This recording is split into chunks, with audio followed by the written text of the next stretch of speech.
السلام علیکم 6 class welcome to online lecture. ہم لوگوں نے نماز جنازہ اور اس کی اہمیت کی ورکنگ کمپلیٹ کر لی تھی۔ آج ہم اپنا نیکسٹ ٹاپک کریں گے۔ ہمارا عنوان ہے حج کی فرضیت اور اہمیت۔ اس کی آج ہم نے ریڈنگ کرنی ہے۔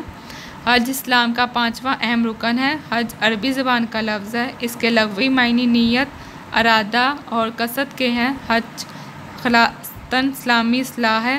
شریعت اسلام میں حج سے مراد ہے عبادت کی نیت سے ماہ ذی الحج کے مقررہ تاریخوں میں خاص طریقوں اور عبادات مناسک حج کے ساتھ بیت اللہ خانہ کعبہ کی زیارت کرنا۔ ٹھیک ہے، اسلامی شریعت میں اس کا کیا مطلب ہے کہ عبادت کی نیت سے ذی الحج کے مقررہ تاریخوں میں خاص طریقوں اور عبادت کے ساتھ بیت اللہ کا زیارت کرنا حج کہلاتا ہے۔ ٹھیک ہے، حج کی فرضیت۔ حج ہر صاحب استطاعت پر زندگی میں ایک بار فرض ہے۔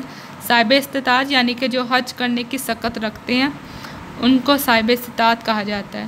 اللہ تعالیٰ کا ارشاد پاک ہے۔ ترجمہ: اور لوگوں پر اللہ کے لیے لازم ہے اللہ کے لیے لازم ہے کہ جو کوئی بیت اللہ تک آنے کی قدرت رکھتا ہو وہ حج کے لیے آئے، اور جس نے کفر کی روش اختیار کی تو وہ جان لے کہ اللہ تمام جہانوں سے بے نیاز ہے۔ ٹھیک ہے، یعنی کہ قرآن مجید میں بھی اللہ تعالیٰ نے فرمایا کہ جو لوگ اتنی قدرت رکھتے ہیں، یعنی کہ اتنی استطاعت رکھتے ہیں کہ وہ حج کر سکیں، تو وہ اللہ تعالیٰ کے گھر کی زیارت کریں، اور جو لوگ جان بوجھ کے حج نہیں کرتے تو اللہ تعالیٰ کو اس سے کوئی فرق نہیں پڑتا، کیونکہ وہ تمام جہانوں سے بے نیاز ہے۔ اسلام میں حج کی فرضیت کا حکم 9 ہجری کو نازل ہوا، یعنی کہ حج کرنے کا حکم کب ہوا تھا؟ 9 ہجری کو۔ یہ آپ لوگوں نے یاد رکھنا ہے۔ 9 ہجری میں مسلمانوں نے حضرت ابوبکر صدیق رضی اللہ تعالیٰ عنہ کی قیادت میں حج ادا کیا۔ حضرت محمد صلی اللہ علیہ وسلم نے اپنی حیات طیبہ کا واحد حج تقریباً 1.5 لاکھ صحابہ کے ساتھ ادا کیا۔ آپ صلی اللہ علیہ وسلم کا یہ حج حجۃ الوداع کہلاتا ہے۔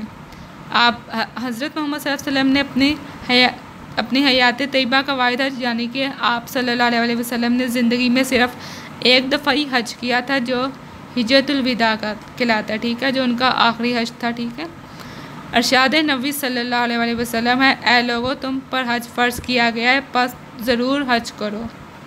اہمیت۔ حقوق اللہ میں سے حج ایک اہم حق ہے۔ جو شخص استطاعت کے باوجود حج نہیں کرتا وہ اللہ تعالیٰ کی حق تلفی کرتا ہے۔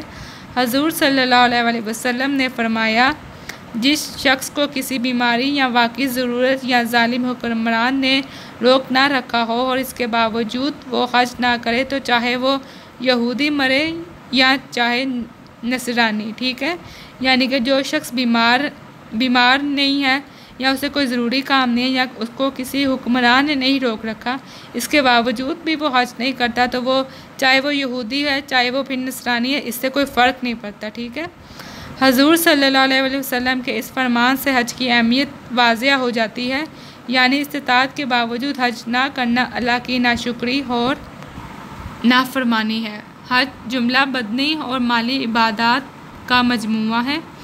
جملہ بدنی اور مالی عبادت کا مجموعہ ہے حج۔ ٹھیک ہے، جملہ بدنی کہتے ہیں کہ ہماری نیت سے جو حج کیا جائے، یعنی کہ جو ہم الفاظ بیان کر کے حج کرتے ہیں زبان سے بول کر، وہ جملہ بدنی کہلاتا ہے۔ اور مالی یعنی کہ مال کے ذریعے جو ہم عبادت کرتے ہیں اسے مالی عبادت کہتے ہیں۔ ٹھیک ہے، اس میں نماز کی طرح دعائیں، روزے کی طرح حلال اشیاء سے پرہیز اور زکوٰۃ کی طرح مالی قربانی بھی شامل ہے، جس سے حج کی اہمیت دو چند ہو جاتی ہے، یعنی کہ زیادہ ہو جاتی ہے۔ ٹھیک ہے، کیونکہ اس میں نماز کی طرح دعائیں پڑھی جاتی ہیں، روزے کی طرح حلال اشیاء سے پرہیز اور زکوٰۃ کی طرح مالی قربانی دی جاتی ہے، اس لیے حج کی اہمیت زیادہ ہو جاتی ہے۔ اگر حج خلوص نیت اور پورے احترام کے ساتھ محض اللہ کی رضا کے لیے ادا کیا جائے تو اس کا بدلہ جنت کی ابدی نعمتوں کا حصول ہے۔ ٹھیک ہے، یعنی کہ جنتوں کی جو اہمیت ہے اس کے وہ حاصل ہوتی ہے۔ ٹھیک ہے، ارشاد نبی صلی اللہ علیہ وسلم ہے: مقبول حج کا بدلہ جنت کے سوا کچھ نہیں، یعنی کہ مقبول حج اچھی نیت سے کیا ہوا حج۔ ٹھیک ہے، مناسک حج یعنی کہ حج کرنے کا طریقہ۔ حج کے رسوم کو مناسک کہا جاتا ہے۔ ٹھیک ہے، حج کے جو رسوم ہوتے ہیں یعنی کہ جو طریقہ ہوتا ہے اسے مناسک کہتے ہیں۔ تمام علاقوں، ملکوں کے لوگ میناک کے مقام پر اپنی قومی لباس ترک کر کے ایک طرز کا لباس پہنتے ہیں، یعنی کہ تمام لوگ میقات کے مقام پہ، ٹھیک ہے، میقات کے مقام پر تمام لوگ ایک ہی طرح کا لباس پہنتے ہیں۔ یہ لباس احرام کہلاتا ہے، ٹھیک ہے، جو وائٹ کلر کا لباس پہنتے ہیں نا سب، اسے احرام کہتے ہیں۔ احرام باندھ کر حاجی بلند آواز میں تلبیہ پکارتا ہے، جس کے الفاظ یہ ہیں: حاضر ہوں اے اللہ، میں حاضر ہوں، تیرا کوئی شریک نہیں، میں حاضر ہوں، میں حاضر ہوں، یقیناً تعریف سب تیرے ہی لیے ہے، نعمت سب تیری ہے، ساری بادشاہی تیری ہے، تیرا کوئی شریک نہیں۔ خانہ کعبہ کا طواف کرنا، حجر اسود کو چومنا، صفا اور مروہ کے درمیان سعی کرنا، یعنی تیز تیز چلنا۔ سعی کرنا کہتے ہیں صفا اور مروہ کے درمیان جب انسان وہ تیز تیز چلتا ہے اس کو سعی کہتے ہیں، ٹھیک ہے۔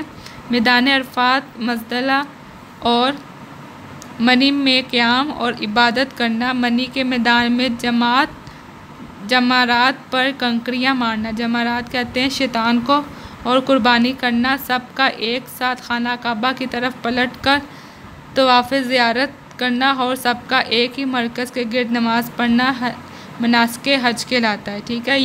یہ پوری مناسک حج کی ڈیفینیشن ہے کہ خانہ کعبہ کا طواف کرنا، حجر اسود کو چومنا، صفا اور مروہ کے درمیان تیز تیز چلنا، میدان عرفات، مزدلفہ اور منی میں قیام کرنا، عبادت کرنا، منی کے میدان پر جمرات پر کنکریاں مارنا، اس کے بعد قربانی کرنا اور پھر سب کا دوبارہ خانہ کعبہ کی طرف پلٹ کے زیارت کرنا اور ایک ہی مرکز کے گرد نماز پڑھنا، یہ سب کیا ہے؟ مناسک حج ہے، ٹھیک ہے۔ حج کے فوائد: حج ملت اسلامیت کا ایک بے مثال سالانہ اجتماع ہے۔ اس موقع پر مختلف ممالک کے مسلمان اکٹھے ہو جاتے ہیں، مختلف رنگوں اور نسلوں کے لوگ ایک ہی لباس میں اللہ تعالیٰ کی بارگاہ میں حاضر ہوتے ہیں، اپنے رب سے اپنے عہد کی تجدید کرتے ہیں۔